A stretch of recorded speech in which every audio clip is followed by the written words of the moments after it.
Hello, എല്ലാവർക്കും ഞങ്ങളുടെ പുതിയ വീഡിയോയിലേക്ക് സ്വാഗതം. അപ്പോൾ കർക്കിടകം തീരുന്നതിന് മുന്നേ തന്നെ നല്ലൊരു അടിപൊളി കർക്കിട ഉണ്ട ഉണ്ടാക്കിയാലോ എന്ന് ആലോചിച്ചിട്ട് കുറേ ദിവസമായി കേട്ടോ. അപ്പോൾ ഞങ്ങൾ അതിൻ്റെ റെസിപ്പിയാണ് നമ്മളിന്ന് കാണിക്കാൻ പോകുന്നത്. പിള്ളേർക്കൊക്കെ ഭയങ്കരമായിട്ട് ഇഷ്ടപ്പെടുന്ന ഒരു ഹെൽത്തി സ്നാക്സ് ആട്ടോ ഇത്.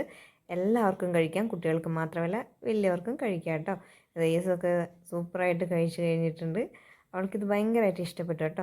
അതപ്പോൾ അതിലേക്ക് നമ്മൾ ആദ്യമായിട്ട് ഡ്രൈ ഫ്രൂട്ട്സായിട്ട് നമ്മുടെ ബദാം ഒന്ന് കഴുകിയിട്ട് നമ്മുടെ ചീനച്ചട്ടിയിലിട്ട് ഒന്ന് വെള്ളം ഒന്ന് പോകുന്ന രീതിയിൽ നമുക്കൊന്ന് വറുത്തെടുക്കാം കേട്ടോ.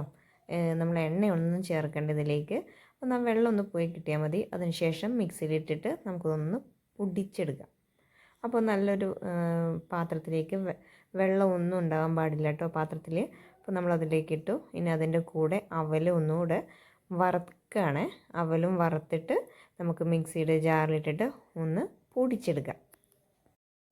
അപ്പോൾ അതെ, അവലും നമ്മൾ നന്നായിട്ട് പൊടിച്ചെടുത്തിട്ടുണ്ട്. അത് നമ്മുടെ ഈ പാത്രത്തിലേക്ക് ഇട്ട് കൊടുക്കാം. പിള്ളേർക്ക് മാത്രമല്ല നമ്മുടെ എല്ലാവർക്കും കഴിക്കാം. ഈ കർക്കിടക മാസത്തിൽ കഴിക്കാൻ പറ്റിയ ഒരു അടിപൊളി സാധനമാണ്, ഹെൽത്തി ആയിട്ടുള്ളത് കേട്ടോ. ഇനി നമ്മൾ കടലയും അതുപോലെ നമ്മൾ വറുത്ത് വെച്ചിട്ടുണ്ട്, അതും പൊടിക്കാം. പിന്നെ ഇനി അതിൻ്റെ കൂടെ നമ്മൾ ചേർക്കുന്നത് എള്ളും കൂടി ചേർത്തിട്ട്, എള്ള് നമ്മൾ കഴുകിയിട്ട് നമ്മൾ അതുപോലെ വറുത്തിട്ടുണ്ട്, അതും നമ്മൾ പൊടിച്ചിട്ട് ചേർത്തു. അതിൻ്റെ അകത്തേക്കെല്ലാം മിക്സ് ആക്കി വെച്ചിട്ടുണ്ട്. ഇനി നമ്മൾ കശുവണ്ടിയും നമ്മുടെ മുന്തിരിയും കൂടി ഇടുന്നുണ്ട്. കശുവണ്ടി നമ്മൾ എണ്ണയിലിട്ട് വറുത്തിട്ടുണ്ട്, അതും നമുക്ക് പൊടിച്ചെടുക്കാം. പൊടിക്കുന്നില്ല എന്നുണ്ടെങ്കിൽ അത് അതേപോലെ തന്നെ ഇട്ടാലും മതി. അതുപോലെ ഇട്ടിട്ട് നമുക്ക് കുഴച്ചിട്ട് ഉണ്ടാക്കിയെടുക്കാം കേട്ടോ.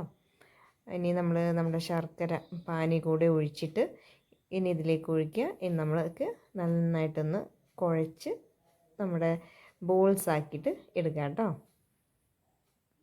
അപ്പോഴേ ഈ കർക്കിടക മാസം കഴിയുന്നതിന് മുന്നേ എല്ലാവരും ഇതൊന്ന് ട്രൈ ചെയ്ത് നോക്കണേ. നിങ്ങളുടെ വിലയേറിയ അഭിപ്രായം ഞങ്ങളുടെ കമൻറ്റ് ബോക്സിൽ അറിയിക്കാൻ മറക്കരുത് കേട്ടോ. അപ്പോൾ ഇനി അടുത്ത വീഡിയോ ആയിട്ട് വരാം. ബൈ.